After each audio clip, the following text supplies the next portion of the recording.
ਅੱਜ ਮੇਰਾ ਵਿਆਹ ਸੀ। ਹਰ ਕੁੜੀ ਦੇ ਆਪਣੇ ਵਿਆਹ ਨੂੰ ਲੈ ਕੇ ਕਈ ਸੁਪਨੇ ਹੁੰਦੇ ਹਨ। ਉਹ ਆਪਣੇ ਵਿਆਹ ਦੀਆਂ ਆਪਣੀਆਂ ਇੱਛਾਵਾਂ ਨੂੰ ਸੰਭਾਲਦੀ ਹੈ, ਪਰ ਮੇਰਾ ਵਿਆਹ ਆਮ ਵਿਆਹਾਂ ਨਾਲੋਂ ਥੋੜਾ ਵੱਖਰਾ ਸੀ। ਇਹ ਵਿਆਹ ਘੱਟ ਤੇ ਇੱਕ ਸੌਦਾ ਜਿਹਾ ਸੀ। ਮੇਰੀ ਮਜਬੂਰੀ ਦਾ ਸੌਦਾ। ਮੈਂ ਵਿਦਾ ਹੋ ਕੇ ਆਪਣੇ ਸਹੁਰੇ ਘਰ ਆ ਗਈ ਸੀ। ਮੇਰੇ ਸਹੁਰੇ ਘਰ ਵਿੱਚ ਸਿਰਫ ਮੇਰੇ ਪਤੀ ਅਤੇ ਮੇਰਾ ਸਹੁਰਾ ਸਨ। ਉੱਥੇ ਮੇਰਾ ਸਵਾਗਤ ਕਰਨ ਵਾਲਾ ਕੋਈ ਨਹੀਂ ਸੀ ਤੇ ਮੈਨੂੰ ਸਿੱਧਾ ਮੇਰੇ ਪਤੀ ਦੇ ਕਮਰੇ ਵਿੱਚ ਲੈ ਜਾਇਆ ਗਿਆ। ਮੈਂ ਦੁਲਹਨ ਬਣੀ ਬੈੱਡ ਤੇ ਬੈਠੀ ਸੀ। ਇੱਕ ਸਾਦਾ ਜਿਹਾ ਵਿਆਹ ਵਾਲਾ ਜੋੜਾ ਪਾ ਕੇ ਮੈਂ ਕਿਸੇ ਪਾਸੇ ਤੋਂ ਵੀ ਦੁਲਹਨ ਨਹੀਂ ਲੱਗਦੀ ਸੀ। ਮੇਰਾ ਦਿਲ ਬਹੁਤ ਤੇਜ਼ ਧੜਕ ਰਿਹਾ ਸੀ ਅਤੇ ਮੇਰੇ ਹੱਥ ਪੈਰ ਕੰਬ ਰਹੇ ਸਨ। ਮੇਰੇ ਮੱਥੇ ਤੇ ਪਸੀਨੇ ਦੀਆਂ ਬੂੰਦਾਂ ਚਮਕ ਰਹੀਆਂ ਸਨ। ਮੈਂ ਆਪਣੇ ਪਤੀ ਬਾਰੇ ਬਹੁਤ ਸਾਰੀਆਂ ਗੱਲਾਂ ਸੁਣੀਆਂ ਸਨ ਜੋ ਮੇਰੇ ਦਿਮਾਗ ਵਿੱਚ ਘੁੰਮ ਰਹੀਆਂ ਸਨ। ਕੋਈ ਕਹਿ ਰਿਹਾ ਸੀ, ਉਸ ਨਾਲ ਵਿਆਹ ਨਾ ਕਰੋ, ਉਹ ਪਾਗਲ ਹੈ, ਉਹ ਮਾਨਸਿਕ ਰੋਗੀ ਹੈ, ਤੇਰੀ ਜ਼ਿੰਦਗੀ ਨਰਕ ਬਣ ਜਾਵੇਗੀ, ਤੂੰ ਤਾਂ ਪੜ੍ਹੀ ਲਿਖੀ ਕੁੜੀ ਹੈ, ਫਿਰ ਉਸ ਪਾਗਲ ਮੁੰਡੇ ਨਾਲ ਵਿਆਹ ਕਰਨ ਦੀ ਬੇਵਕੂਫੀ ਕਿਉਂ ਕਰ ਰਹੀ ਹੈ। ਮੇਰੇ ਮਨ ਵਿੱਚ ਇੱਕ ਤੋਂ ਬਾਅਦ ਇੱਕ ਸ਼ਬਦ ਗੂੰਜ ਰਹੇ ਸਨ। ਘਬਰਾਹਟ ਕਾਰਨ ਮੇਰਾ ਗਲਾ ਵੀ ਸੁੱਕ ਗਿਆ ਸੀ। ਮੈਂ ਆਪਣੀ ਘਬਰਾਹਟ ਨੂੰ ਕਾਬੂ ਕਰਨ ਦੀ ਕੋਸ਼ਿਸ਼ ਕਰ ਰਹੀ ਸੀ। ਜਦੋਂ ਮੇਰੇ ਪਤੀ ਅੰਦਰ ਆਏ ਤਾਂ ਮੈਂ ਥੋੜਾ ਘਬਰਾ ਕੇ ਬੈਠ ਗਈ। ਉਹ ਮੇਰੇ ਕੋਲ ਆ ਕੇ ਬੈਠ ਗਿਆ ਅਤੇ ਮੈਨੂੰ ਆਪਣਾ ਪਰਦਾ ਚੁੱਕਣ ਲਈ ਕਿਹਾ। ਮੈਨੂੰ ਇਹ ਗੱਲ ਬਹੁਤ ਅਜੀਬ ਲੱਗੀ, ਪਰ ਮੈਂ ਆਪਣੇ ਪਤੀ ਬਾਰੇ ਪਹਿਲਾਂ ਹੀ ਕਈ ਅਜੀਬ ਗੱਲਾਂ ਸੁਣੀਆਂ ਸਨ। ਇਸ ਲਈ ਮੈਂ ਹੈਰਾਨ ਹੋਣਾ ਬੰਦ ਕਰ ਦਿੱਤਾ ਅਤੇ ਉਸ ਦੀ ਗੱਲ ਮੰਨ ਲਈ ਅਤੇ ਆਪਣਾ ਪਰਦਾ ਆਪ ਹੀ ਚੁੱਕ ਲਿਆ। ਪਰਦਾ ਹਟਾ ਕੇ ਜਿਵੇਂ ਹੀ ਮੈਂ ਆਪਣੇ ਪਤੀ ਵੱਲ ਦੇਖਿਆ ਤਾਂ ਮੈਂ ਹੈਰਾਨ ਰਹਿ ਗਈ ਅਤੇ ਉਸਨੇ ਵੀ ਮੇਰੇ ਵੱਲ ਅਜੀਬ ਜਿਹੀਆਂ ਨਜ਼ਰਾਂ ਨਾਲ ਦੇਖਿਆ। ਉਹ ਕਿੰਨੀ ਦੇਰ ਤੱਕ ਮੈਨੂੰ ਦੇਖਦਾ ਰਿਹਾ ਤੇ ਫਿਰ ਕੌਣ ਜਾਣੇ ਕੀ ਹੋਇਆ। ਉਹ ਅਚਾਨਕ ਉੱਠ ਕੇ ਕਮਰੇ ਦੀ ਛੱਤ ਤੇ ਚਲਾ ਗਿਆ। ਮੈਂ ਵੀ ਘਬਰਾਹਟ ਵਿੱਚ ਬੈੱਡ ਤੇ ਬੈਠੀ ਸੀ ਤੇ ਸੋਚ ਰਹੀ ਸੀ ਕਿ ਇਹ ਸਭ ਕਿਉਂ ਹੋਇਆ। ਹੁਣ ਕਮਰੇ ਵਿੱਚ ਬੈਠਣਾ ਮੇਰੇ ਲਈ ਔਖਾ ਹੋ ਰਿਹਾ ਸੀ। ਕਮਰੇ ਵਿੱਚ ਮੇਰਾ ਦਮ ਘੁੱਟ ਰਿਹਾ ਸੀ। ਮੈਂ ਵੀ ਉੱਠ ਕੇ ਆਪਣੇ ਪਤੀ ਦੇ ਪਿੱਛੇ ਛੱਤ ਤੇ ਚਲੀ ਗਈ। ਮੈਂ ਉਸਨੂੰ ਉਸਦਾ ਨਾਮ ਨਾਲ ਬੁਲਾਇਆ। ਉਸਨੇ ਪਿੱਛੇ ਮੁੜ ਕੇ ਦੇਖਿਆ ਤਾਂ ਮੇਰਾ ਨਾਮ ਸੰਜਨਾ ਹੈ। ਮੈਂ ਇੱਕ ਗਰੀਬ ਪਰਿਵਾਰ ਨਾਲ ਸੰਬੰਧ ਰੱਖਦੀ ਹਾਂ। ਮੇਰੇ ਤੋਂ ਇਲਾਵਾ ਘਰ ਵਿੱਚ ਮੇਰੇ ਮਾਤਾ ਪਿਤਾ ਅਤੇ ਇੱਕ ਛੋਟਾ ਭਰਾ ਸੀ। ਮੇਰਾ ਭਰਾ ਅਜੇ ਬਹੁਤ ਛੋਟਾ ਸੀ ਅਤੇ ਸਰਕਾਰੀ ਸਕੂਲ ਵਿੱਚ ਪੜ੍ਹਦਾ ਸੀ ਜਦੋਂ ਕਿ ਮੈਂ ਇੰਟਰਮੀਡੀਏਟ ਪਾਸ ਕਰਕੇ ਕਾਲਜ ਵਿੱਚ ਦਾਖਲਾ ਲੈ ਲਿਆ ਸੀ। ਮੈਂ ਸਕਾਲਰਸ਼ਿਪ ਤੇ ਪੜ੍ਹ ਰਹੀ ਸੀ। ਇੱਥੇ ਮੇਰੇ ਵਰਗੀਆਂ ਬਹੁਤ ਘੱਟ ਕੁੜੀਆਂ ਸਨ ਜੋ ਗਰੀਬ ਪਰਿਵਾਰਾਂ ਦੀਆਂ ਸਨ। ਇੱਥੇ ਚੰਗੇ ਅਤੇ ਅਮੀਰ ਘਰਾਣੇ ਦੀਆਂ ਕੁੜੀਆਂ ਮੁੰਡੇ ਸਨ। ਇਸ ਲਈ ਮੈਂ ਸ਼ੁਰੂ ਤੋਂ ਹੀ ਇੱਥੇ ਕਿਸੇ ਨਾਲ ਜ਼ਿਆਦਾ ਗੱਲਬਾਤ ਨਹੀਂ ਕਰਦੀ ਸੀ। ਮੇਰੇ ਕਾਲਜ ਵਿੱਚ ਮੇਰੀ ਕਿਸੇ ਨਾਲ ਦੋਸਤੀ ਨਹੀਂ ਸੀ, ਪਰ ਸਰ ਨੇ ਇੱਕ ਪ੍ਰੋਜੈਕਟ ਲਈ ਕਲਾਸ ਦਾ ਇੱਕ ਗਰੁੱਪ ਬਣਾਇਆ ਸੀ। ਕਈ ਵਾਰ ਮੈਂ ਆਪਣੀ ਪੜ੍ਹਾਈ ਬਾਰੇ ਕਲਾਸ ਦੇ ਇਸ ਗਰੁੱਪ ਨਾਲ ਚਰਚਾ ਕਰ ਲੈਂਦੀ ਸੀ। ਪਰ ਉਨੀ ਦਿਨੀ ਸਾਡੇ ਵਿਭਾਗ ਵਿੱਚ ਵਿਸ਼ਾਲ ਨਾਮ ਦਾ ਇੱਕ ਲੜਕਾ ਆਇਆ ਸੀ ਅਤੇ ਜਿਵੇਂ ਹੀ ਉਹ ਆਇਆ ਤਾਂ ਸਾਰੇ ਵਿਭਾਗ ਵਿੱਚ ਉਸ ਦੀ ਖਬਰ ਫੈਲ ਗਈ। ਉਹ ਬਹੁਤ ਸੋਹਣਾ ਸੀ ਅਤੇ ਹਰ ਕੁੜੀ ਉਸ ਨਾਲ ਗੱਲ ਕਰਨਾ ਚਾਹੁੰਦੀ ਸੀ। ਕੁੜੀਆਂ ਮੱਖੀਆਂ ਵਾਂਗ ਉਸਦੇ ਆਲੇ ਦੁਆਲੇ ਘੁੰਮਦੀਆਂ ਰਹਿੰਦੀਆਂ ਸਨ, ਪਰ ਵਿਸ਼ਾਲ ਨੇ ਕਿਸੇ ਵੱਲ ਧਿਆਨ ਨਾ ਦਿੱਤਾ। ਉਹ ਬਹੁਤ ਸੁੰਦਰ ਸੀ। ਹਰ ਕੁੜੀ ਉਸ ਲਈ ਦੀਵਾਨੀ ਸੀ। ਜਦੋਂ ਮੈਂ ਉਸਨੂੰ ਪਹਿਲੀ ਵਾਰ ਦੇਖਿਆ ਤਾਂ ਮੈਂ ਉਸਨੂੰ ਦੇਖਦੀ ਹੀ ਰਹਿ ਗਈ। ਮੈਂ ਪਹਿਲੀ ਨਜ਼ਰ ਵਿੱਚ ਹੀ ਆਪਣਾ ਦਿਲ ਉਸਨੂੰ ਦੇ ਦਿੱਤਾ ਸੀ। ਪਰ ਉਹ ਇੱਕ ਚੰਦ ਵਾਂਗ ਸੀ ਜਿਸ ਨੂੰ ਮੈਂ ਛੂਹਣਾ ਚਾਹੁੰਦੀ ਸੀ ਪਰ ਉਹ ਛੂਹ ਨਹੀਂ ਸਕਦੀ ਸੀ। ਪਹਿਲੀ ਨਜ਼ਰ ਦਾ ਪਿਆਰ ਮੈਂ ਆਪਣੇ ਦਿਲ ਵਿੱਚ ਦੱਬ ਲਿਆ ਸੀ। ਮੈਨੂੰ ਪਤਾ ਸੀ ਕਿ ਮੈਂ ਜੋ ਕੁਝ ਚਾਹੁੰਦੀ ਹਾਂ ਉਸਨੂੰ ਕਦੇ ਪ੍ਰਾਪਤ ਨਹੀਂ ਕਰ ਸਕਦੀ। ਇਸ ਲਈ ਇਸ ਮਾਮਲੇ ਨੂੰ ਅੱਗੇ ਲਿਜਾਣ ਦਾ ਕੋਈ ਫਾਇਦਾ ਨਹੀਂ ਸੀ। ਇਹ ਸਭ ਮੇਰੇ ਨਾਲ ਪਹਿਲੀ ਵਾਰ ਹੋਇਆ। ਪਹਿਲਾਂ ਕਦੇ ਕਿਸੇ ਮੁੰਡੇ ਨੂੰ ਦੇਖ ਕੇ ਮੇਰਾ ਦਿਲ ਇਸ ਤਰ੍ਹਾਂ ਨਹੀਂ ਧੜਕਦਾ ਸੀ, ਪਰ ਜਦੋਂ ਵੀ ਮੈਂ ਵਿਸ਼ਾਲ ਨੂੰ ਦੇਖਦੀ ਤਾਂ ਮੇਰਾ ਦਿਲ ਬਹੁਤ ਜ਼ੋਰ ਨਾਲ ਧੜਕਦਾ ਸੀ। ਮੇਰੀਆਂ ਨਜ਼ਰਾਂ ਆਪਣੇ ਆਪ ਹੀ ਵਿਸ਼ਾਲ ਵੱਲ ਹੋ ਜਾਂਦੀਆਂ ਸੀ ਤੇ ਮੈਂ ਝੱਟ ਅੱਖਾਂ ਨੀਵੀਆਂ ਕਰ ਲੈਂਦੀ ਸੀ। ਮੈਂ ਨਹੀਂ ਚਾਹੁੰਦੀ ਸੀ ਕਿ ਵਿਸ਼ਾਲ ਨੂੰ ਸ਼ੱਕ ਹੋਵੇ ਕਿ ਮੈਂ ਉਸ ਨੂੰ ਕਿਵੇਂ ਦੇਖਦੀ ਹਾਂ। ਮੈਂ ਆਪਣੀਆਂ ਭਾਵਨਾਵਾਂ ਨੂੰ ਆਪਣੇ ਦਿਲ ਵਿੱਚ ਰੱਖਿਆ ਸੀ ਅਤੇ ਉਹਨਾਂ ਨੂੰ ਕਦੇ ਵੀ ਕਿਸੇ ਅੱਗੇ ਪ੍ਰਗਟ ਨਹੀਂ ਹੋਣ ਦਿੱਤਾ। ਜਦੋਂ ਕਲਾਸ ਵਿੱਚ ਨਵੇਂ ਗਰੁੱਪ ਬਣੇ ਤਾਂ ਵਿਸ਼ਾਲ ਮੇਰੇ ਗਰੁੱਪ ਵਿੱਚ ਸ਼ਾਮਲ ਹੋ ਗਿਆ। ਹੁਣ ਤਾਂ ਅਕਸਰ ਇਹ ਹੋਣ ਲੱਗਾ ਕਿ ਪੜ੍ਹਾਈ ਦੇ ਸਿਲਸਿਲੇ ਵਿੱਚ ਸਾਡੀ ਗੱਲਬਾਤ ਹੁੰਦੀ ਰਹਿੰਦੀ ਸੀ। ਕਈ ਵਾਰ ਵਿਸ਼ਾਲ ਮੇਰੇ ਨੋਟਸ ਵੀ ਬਣਾ ਦਿੰਦਾ। ਉਹ ਮੇਰੀ ਪੜ੍ਹਾਈ ਵਿੱਚ ਹਰ ਸੰਭਵ ਮਦਦ ਕਰਦਾ ਤੇ ਉਹ ਸਾਰੇ ਕੰਮ ਵਿੱਚ ਵੀ ਮੇਰੀ ਮਦਦ ਕਰਦਾ ਸੀ, ਜਦੋਂ ਕਿ ਉਹ ਕਿਸੇ ਹੋਰ ਕੁੜੀ ਨਾਲ ਗੱਲ ਵੀ ਨਹੀਂ ਕਰਦਾ ਸੀ। ਕੁਝ ਕੁੜੀਆਂ ਮੈਨੂੰ ਦੇਖ ਕੇ ਈਰਖਾ ਕਰਨ ਲੱਗ ਪਈਆਂ ਤੇ ਕੁਝ ਮੈਨੂੰ ਕਹਿਣ ਲੱਗ ਪਈਆਂ ਕਿ ਵਿਸ਼ਾਲ ਤੈਨੂੰ ਪਸੰਦ ਕਰਦਾ ਹੈ, ਇਸੇ ਲਈ ਉਹ ਤੇਰੇ ਨਾਲ ਇੰਨੀ ਗੱਲ ਕਰਦਾ ਹੈ। ਨਹੀਂ ਤਾਂ ਸਾਡੇ ਵੱਲ ਦੇਖੋ, ਅਸੀਂ ਉਸ ਨਾਲ ਗੱਲ ਕਰਨ ਲਈ ਪਾਗਲ ਹਾਂ ਅਤੇ ਉਹ ਸਾਡੇ ਵੱਲ ਧਿਆਨ ਵੀ ਨਹੀਂ ਦਿੰਦਾ। ਪਰ ਮੈਂ ਉਹਨਾਂ ਦੀਆਂ ਸਾਰੀਆਂ ਗੱਲਾਂ ਸੁਣ ਕੇ ਇੱਕ ਕੰਨ ਵਿੱਚੋਂ ਸੁਣਦੀ ਸੀ ਅਤੇ ਦੂਜੇ ਕੰਨ ਵਿੱਚੋਂ ਕੱਢ ਦਿੰਦੀ ਸੀ, ਕਿਉਂਕਿ ਮੈਂ ਆਪਣੇ ਲੈਵਲ ਤੋਂ ਚੰਗੀ ਤਰ੍ਹਾਂ ਜਾਣੂ ਸੀ। ਬੇਸ਼ੱਕ ਮੈਂ ਬਹੁਤ ਸੋਹਣੀ ਸੀ, ਪਰ ਮੇਰਾ ਸਟੇਟਸ ਵਿਸ਼ਾਲ ਦੇ ਸਟੇਟਸ ਨਾਲ ਮੇਲ ਨਹੀਂ ਖਾਂਦਾ ਸੀ। ਤੇ ਕੋਈ ਪਾਗਲ ਹੀ ਹੋਵੇਗਾ ਜੋ ਇੰਨੀਆਂ ਅਮੀਰ ਕੁੜੀਆਂ ਨੂੰ ਛੱਡ ਕੇ ਮੈਨੂੰ ਪਸੰਦ ਕਰਦਾ ਸੀ। ਉਹ ਦੇਸ਼ ਦੇ ਇੱਕ ਹਾਈ ਪ੍ਰੋਫਾਈਲ ਪਰਿਵਾਰ ਨਾਲ ਸੰਬੰਧਿਤ ਸੀ ਅਤੇ ਮੈਂ ਇੱਕ ਗਰੀਬ ਪਰਿਵਾਰ ਨਾਲ ਸੰਬੰਧਿਤ ਸੀ, ਜਿਸ ਦਾ ਪਿਤਾ ਸਬਜ਼ੀ ਦੀ ਸਟਾਲ ਚਲਾਉਂਦਾ ਸੀ। ਸਾਡੇ ਕਾਲਜ ਦਾ ਸਮਾਂ ਕਿਵੇਂ ਗੁਜ਼ਰਿਆ ਪਤਾ ਹੀ ਨਹੀਂ ਲੱਗਾ। ਵਿਸ਼ਾਲ ਨਾਲ ਮੈਂ ਆਪਣੇ ਪਿਆਰ ਦਾ ਇਜ਼ਹਾਰ ਨਹੀਂ ਕੀਤਾ ਅਤੇ ਨਾ ਹੀ ਉਸਨੇ ਮੇਰੇ ਨਾਲ ਕਦੇ ਕੋਈ ਫਾਲਤੂ ਗੱਲ ਕੀਤੀ। ਅੱਜ ਸਾਡੇ ਕਾਲਜ ਵਿੱਚ ਆਖਰੀ ਦਿਨ ਸੀ, ਪਰ ਅੱਜ ਵਿਸ਼ਾਲ ਨਹੀਂ ਆਇਆ। ਮੇਰਾ ਦਿਲ ਅਜੀਬ ਜਿਹੀ ਬੇਚੈਨੀ ਮਹਿਸੂਸ ਕਰਨ ਲੱਗਾ। ਮੈਂ ਇੰਨਾ ਲੰਮਾ ਇੰਤਜ਼ਾਰ ਕੀਤਾ ਕਿ ਮੈਂ ਉਸ ਨੂੰ ਆਖਰੀ ਵਾਰ ਦੇਖਣਾ ਚਾਹੁੰਦੀ ਸੀ। ਮੈਂ ਇਹਨਾਂ ਪਲਾਂ ਨੂੰ ਆਪਣੇ ਦਿਲ ਵਿੱਚ ਕੈਦ ਕਰਨਾ ਚਾਹੁੰਦੀ ਸੀ, ਤਾਂ ਜੋ ਮੇਰੀ ਜ਼ਿੰਦਗੀ ਦੇ ਕਿਸੇ ਮੋੜ ਤੇ ਜੇ ਮੈਨੂੰ ਵਿਸ਼ਾਲ ਦੀ ਯਾਦ ਆਵੇ ਤਾਂ ਮੈਨੂੰ ਇਹਨਾਂ ਖੂਬਸੂਰਤ ਪਲਾਂ ਨੂੰ ਯਾਦ ਕਰ ਸਕਾਂ। ਮੇਰੀਆਂ ਅੱਖਾਂ ਵਿੱਚ ਹੰਝੂ ਵਹਿ ਤੁਰੇ ਜੋ ਝੱਟ ਮੈਂ ਪੂੰਝ ਲਏ, ਪਰ ਵਿਸ਼ਾਲ ਮੈਨੂੰ ਕਿਧਰੇ ਨਹੀਂ ਦਿਸ ਰਿਹਾ ਸੀ। ਉਹ ਕਿਉਂ ਨਹੀਂ ਆਇਆ? ਅਸੀਂ ਕਦੇ ਇੱਕ ਦੂਜੇ ਨੂੰ ਆਪਣਾ ਨੰਬਰ ਵੀ ਨਹੀਂ ਦਿੱਤਾ, ਕਿਉਂਕਿ ਇਸ ਦੇ ਕਦੇ ਲੋੜ ਨਹੀਂ ਪਈ ਸੀ। ਅਤੇ ਅੱਜ ਆਖਰੀ ਦਿਨ ਸੀ। ਮੈਂ ਭਾਰੀ ਮਨ ਨਾਲ ਕਾਲਜ ਤੋਂ ਘਰ ਵੱਲ ਤੁਰ ਪਈ। ਮੇਰਾ ਮਨ ਉਦਾਸ ਸੀ, ਮੈਂ ਬੇਚੈਨ ਸੀ। ਕਾਲਜ ਦੇ ਗੇਟ ਤੋਂ ਬਾਹਰ ਨਿਕਲਦਿਆਂ ਮੈਂ ਮੁੜ ਉਸੇ ਦਿਸ਼ਾ ਵੱਲ ਦੇਖਦੀ ਰਹੀ ਜਿੱਥੋਂ ਵਿਸ਼ਾਲ ਆਉਂਦਾ ਸੀ। ਮੇਰਾ ਜੀ ਕਰਦਾ ਸੀ ਕਿ ਚੀਕ ਕੇ ਵਿਸ਼ਾਲ ਦਾ ਨਾਂ ਲੈ ਕੇ ਉਸ ਨੂੰ ਬੁਲਾ ਕੇ ਪੁੱਛਾਂ ਕਿ ਤੂੰ ਕਿੱਥੇ ਹੈ, ਘੱਟੋ ਘੱਟ ਇੱਕ ਵਾਰ ਆ ਜਾ, ਮੈਂ ਤੈਨੂੰ ਆਖਰੀ ਵਾਰ ਮਿਲਣਾ ਚਾਹੁੰਦੀ ਹਾਂ। ਪਰ ਵਿਸ਼ਾਲ ਨੇ ਨਹੀਂ ਆਉਣਾ ਸੀ। ਉਹ ਨਹੀਂ ਆਇਆ। ਮੈਂ ਦੁਖੀ ਮਨ ਨਾਲ ਘਰ ਪਰਤ ਆਈ। ਮੇਰਾ ਦਿਨ ਬਹੁਤ ਮਾੜਾ ਗੁਜ਼ਰਿਆ ਸੀ। ਕਾਲਜ ਦੀ ਥਕਾਵਟ ਤੋਂ ਛੁਟਕਾਰਾ ਪਾਉਣ ਵਿੱਚ ਕੁਝ ਦਿਨ ਗੁਜ਼ਰ ਗਏ, ਪਰ ਕਾਲਜ ਛੱਡਣ ਤੋਂ ਬਾਅਦ ਕੁਝ ਸਮੇਂ ਬਾਅਦ ਜ਼ਿੰਦਗੀ ਨੇ ਅਜਿਹਾ ਮੋੜ ਲੈ ਲਿਆ ਕਿ ਮੈਂ ਦੰਗ ਰਹਿ ਗਈ। ਪਾਪਾ ਨੂੰ ਕੰਮ ਦੌਰਾਨ ਅਚਾਨਕ ਦਿਲ ਦਾ ਦੌਰਾ ਪੈ ਗਿਆ ਅਤੇ ਉਹ ਕਈ ਦਿਨ ਹਸਪਤਾਲ ਵਿੱਚ ਰਹੇ। ਕੰਮ ਅਚਾਨਕ ਬੰਦ ਹੋ ਗਿਆ ਸੀ। ਅਸੀਂ ਗਰੀਬ ਲੋਕ ਸੀ, ਸਾਡੇ ਕੋਲ ਇੰਨੇ ਪੈਸੇ ਨਹੀਂ ਸਨ ਕਿ ਬੈਠ ਕੇ ਰੋਟੀ ਖਾ ਸਕੀ। ਸਾਡਾ ਤਾਂ ਰੋਜ਼ ਦਾ ਕਮਾਉਣਾ ਤੇ ਰੋਜ਼ ਦਾ ਖਾਣਾ ਸੀ।